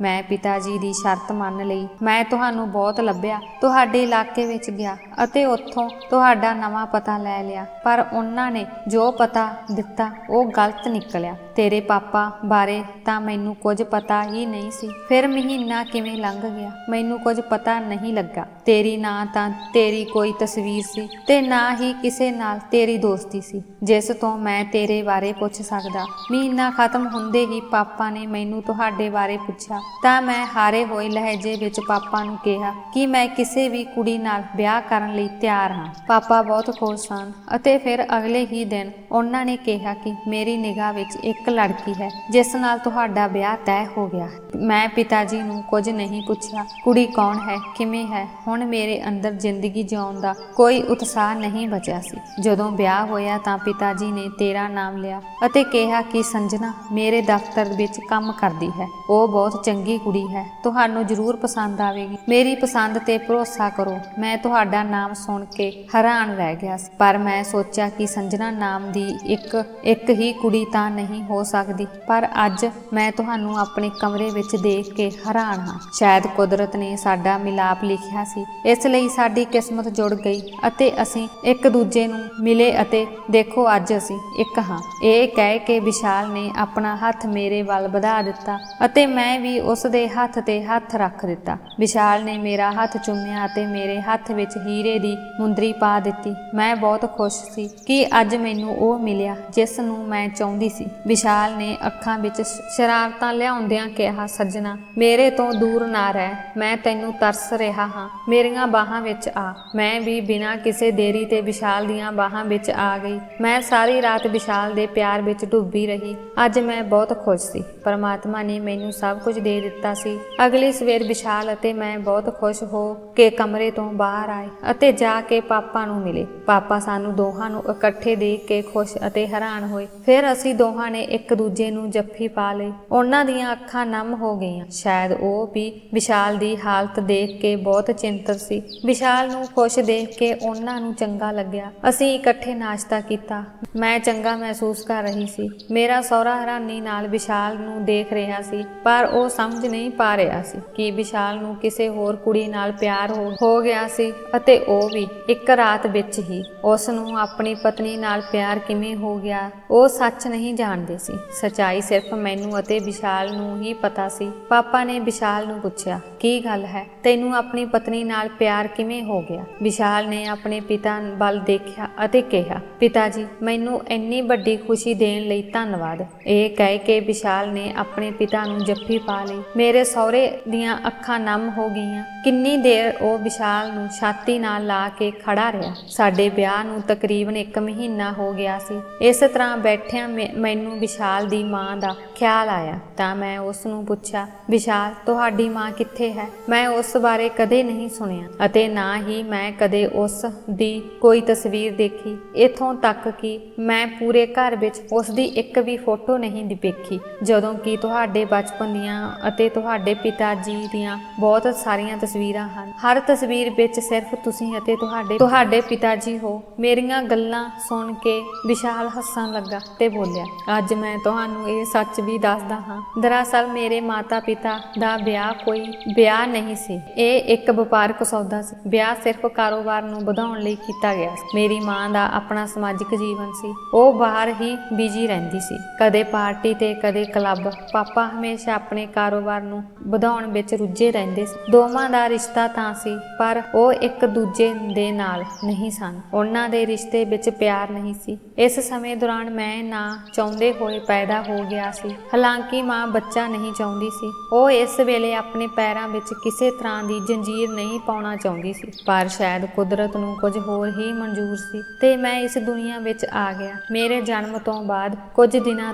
ਤਾਂ ਮੰਮੀ ਡੈਡੀ ਇੱਕ ਦੂਜੇ ਨਾਲ ਵਧੀਆ ਰਹੇ, ਪਰ ਫਿਰ ਉਹਨਾਂ ਵਿਚਕਾਰ ਉਹੀ ਝਗੜਾ ਸ਼ੁਰੂ ਹੋ ਗਿਆ। ਮੰਮੀ ਇਤਰਾਜ਼ ਕਰਦੀ ਸੀ ਕਿ ਪਾਪਾ ਉਸ ਨੂੰ ਸਮਾਂ ਨਹੀਂ ਦਿੰਦੇ ਅਤੇ ਪਾਪਾ ਇਤਰਾਜ਼ ਕਰਦੇ ਸਨ ਕਿ ਜਦੋਂ ਮੈਂ ਘਰ ਆਉਂਦਾ ਹਾਂ ਤਾਂ ਉਹ ਘਰ ਵਿੱਚ ਮੌਜੂਦ ਨਹੀਂ ਹੁੰਦੀ। ਹੌਲੀ ਹੌਲੀ ਉਹਨਾਂ ਦੀ ਲੜਾਈ ਵਧਣ ਲੱਗੀ। ਮੈਂ ਉਸ ਸਮੇਂ 5 ਸਾਲ ਦਾ ਸੀ ਅਤੇ ਫਿਰ ਇੱਕ ਦਿਨ ਮੈਨੂੰ ਪਤਾ ਲੱਗਾ ਕਿ ਮੰਮੀ ਦਾ ਬਾਹਰ ਅਫੇਅਰ ਚੱਲ ਰਿਹਾ ਹੈ। ਮੰਮੀ ਨੇ ਨੇ ਘਰੇਲੂ ਔਰਤਾਂ ਬਣਨਾ ਬਿਲਕੁਲ ਵੀ ਪਸੰਦ ਨਹੀਂ ਸੀ। ਉਹ ਇੱਕ ਥਾਂ ਤੱਕ ਸੀਮਤ ਨਹੀਂ ਰਹਿਣਾ ਚਾਹੁੰਦੀ ਸੀ। ਪਾਪਾ ਨੇ ਮੰਮੀ ਨੂੰ ਮਨਾਉਣ ਦੀ ਬਹੁਤ ਕੋਸ਼ਿਸ਼ ਕੀਤੀ ਕਿ ਤੁਹਾਡਾ ਬੱਚਾ ਹੈ, ਉਸ ਵੱਲ ਧਿਆਨ ਦਿਓ, ਇਸ ਤਰ੍ਹਾਂ ਦੀਆਂ ਹਰਕਤਾਂ ਤੁਹਾਨੂੰ ਬਿਲਕੁਲ ਸ਼ੋਭਾ ਨਹੀਂ ਦਿੰਦੀਆਂ। ਪਰ ਮਾਂ ਨਹੀਂ ਮੰਨੀ। ਉਸ ਨੇ ਕਿਹਾ, ਮੈਂ ਤੁਹਾਡੇ ਤੋਂ ਤਲਾਕ ਲੈਣਾ ਚਾਹੁੰਦੀ ਹਾਂ, ਮੈਂ ਕਿਸੇ ਹੋਰ ਨੂੰ ਪਿਆਰ ਕਰਦੀ ਹਾਂ। ਪਾਪਾ ਮਾਂ ਨੂੰ ਤਲਾਕ ਨਹੀਂ ਦੇਣਾ ਚਾਹੁੰਦੇ ਸਨ, ਕਿਉਂਕਿ ਪਹਿਲੀ ਗੱਲ, ਬੱਚਿਆਂ ਦੀ ਜ਼ਿੰਦਗੀ ਮਾਪਿਆਂ ਤੋਂ ਬਿਨਾਂ ਅਧੂਰੀ ਰਹਿੰਦੀ ਹੈ। ਦੂਜਾ, ਪਿਤਾ ਦੇ ਕਾਰੋਬਾਰ ਵਿੱਚ 50% ਹਿੱਸਾ ਮੰਮੀ ਦਾ ਸੀ। ਤਲਾਕ ਤੋਂ ਬਾਅਦ ਕਾਰੋਬਾਰ 2 ਹਿੱਸਿਆਂ ਵਿੱਚ ਵੰਡਿਆ ਜਾਂਦਾ ਤੇ ਪਾਪਾ ਨੂੰ ਭਾਰੀ ਨੁਕਸਾਨ ਹੁੰਦਾ। ਪਾਪਾ ਤਲਾਕ ਨਹੀਂ ਦੇ ਰਹੇ ਸਨ, ਪਰ ਮਾਂ ਨੇ ਕੋਰਟ ਰਾਹੀਂ ਪਾਪਾ ਤੋਂ ਤਲਾਕ ਲੈ ਲਿਆ ਅਤੇ 50% ਸ਼ੇਅਰ ਲੈ ਕੇ ਆਪਣੇ ਪ੍ਰੇਮੀ ਨਾਲ ਵਿਆਹ ਕਰਵਾ ਲਿਆ। ਮੇਰੀ ਮਾਂ ਖੁੱਲੇ ਸੁਭਾਅ ਵਾਲੀ ਔਰਤ ਸੀ। ਪਤੀ ਹੋਣ ਦੇ ਬਾਵਜੂਦ ਉਸ ਨੂੰ ਕਿਸੇ ਹੋਰ ਆਦਮੀ ਨਾਲ ਪਿਆਰ ਹੋ ਗਿਆ ਸੀ। ਇਸੇ ਕਰਕੇ ਮੈਂ ਆਪਣੇ ਸਮਾਜ ਦੀਆਂ ਕੁੜੀਆਂ ਨਾਲ ਹਮੇਸ਼ਾ ਨਫ਼ਰਤ ਕਰਦਾ ਸੀ। ਮੈਨੂੰ ਮਾਡਰਨ ਕੁੜੀਆਂ ਬਿਲਕੁਲ ਪਸੰਦ ਨਹੀਂ ਸਨ ਅਤੇ ਇਸ ਲਈ ਜਦੋਂ ਮੈਂ ਤੁਹਾਨੂੰ ਦੇਖਿਆ ਤਾਂ ਮੈਨੂੰ ਤੁਹਾਡੇ ਨਾਲ ਪਿਆਰ ਹੋ ਗਿਆ। ਵਿਸ਼ਾਲ ਨੇ ਇਹ ਕਹਿੰਦੇ ਹੋਏ ਮੇਰੇ ਵੱਲ ਪਿਆਰ ਨਾਲ ਦੇਖਿਆ ਅਤੇ ਮੇਰਾ ਹੱਥ ਫੜ ਲਿਆ। ਮੈਂ ਵੀ ਵਿਸ਼ਾਲ ਨੂੰ ਪਿਆਰ ਭਰੀਆਂ ਨਜ਼ਰਾਂ ਨਾਲ ਦੇਖਿਆ ਅਤੇ ਉਸ ਦੀ ਛਾਤੀ ਤੇ ਸਿਰ ਰੱਖ ਦਿੱਤਾ। ਜ਼ਿੰਦਗੀ ਵਿੱਚ ਮੈਨੂੰ ਸਭ ਕੁਝ ਮਿਲ ਗਿਆ ਸੀ ਅਤੇ ਹੋਰ ਮੈਨੂੰ ਕੀ ਚਾਹੀਦਾ ਸੀ। ਵਿਸ਼ਾਲ ਨੇ ਮੇਰਾ ਬਹੁਤ ਖਿਆਲ ਰੱਖਿਆ, ਮੇਰੇ ਪਿਤਾ ਦਾ ਇਲਾਜ ਕਰਵਾਇਆ ਅਤੇ ਘਰ ਲੈ ਕੇ ਦਿੱਤਾ। ਮੇਰੇ ਭਰਾ ਨੂੰ ਚੰਗੇ ਸਕੂਲ ਵਿੱਚ ਦਾਖਲਾ ਕਰਵਾਇਆ। ਮੇਰੇ ਮੰਮੀ ਡੈਡੀ ਦੇ ਤੇ ਮੇਰਾ ਭਰਾ ਹੁਣ ਚੰਗੀ ਜ਼ਿੰਦਗੀ ਜੀ ਰਹੇ ਹਨ। ਮੈਨੂੰ ਵਿਸ਼ਾਲ ਤੋਂ ਕੋਈ ਸ਼ਿਕਾਇਤ ਨਹੀਂ ਹੈ, ਸਗੋਂ ਮੈਂ ਪ੍ਰਮਾਤਮਾ ਦਾ ਸ਼ੁਕਰਾਨਾ ਕਰਦੀ ਹਾਂ ਕਿ ਮੈਨੂੰ ਵਿਸ਼ਾਲ ਵਰਗਾ ਪਤੀ ਮਿਲਿਆ ਹੈ ਅਤੇ ਪ੍ਰਮਾਤਮਾ ਅੱਗੇ ਅਰਦਾਸ ਹੈ ਕਿ ਹਰ ਲੜਕੀ ਨੂੰ ਪਿਆਰ ਕਰਨ ਵਾਲਾ ਜੀਵਨ ਸਾਥੀ ਮਿਲੇ। ਸੋ ਦੋਸਤੋ, ਤੁਹਾਨੂੰ ਅੱਜ ਦੀ ਕਹਾਣੀ ਕਿਵੇਂ ਲੱਗੀ? ਜੇ ਕਹਾਣੀ ਚੰਗੀ ਲੱਗੀ ਕਮੈਂਟ ਬਾਕਸ ਵਿੱਚ ਆਪਣੀ ਰਾਏ ਜ਼ਰੂਰ ਦਿਓ ਤੇ ਵੀਡੀਓ ਨੂੰ ਲਾਈਕ ਕਰੋ। ਜੇ ਚੈਨਲ ਤੇ ਨਵੇਂ ਹੋ ਤਾਂ ਚੈਨਲ ਨੂੰ ਸਬਸਕ੍ਰਾਈਬ ਕਰੋ ਅਤੇ ਕਹਾਣੀ ਨੂੰ ਅੰਤ ਤੱਕ ਸੁਣਨ ਲਈ ਤੁਹਾਡਾ ਬਹੁਤ ਬਹੁਤ ਧੰਨਵਾਦ।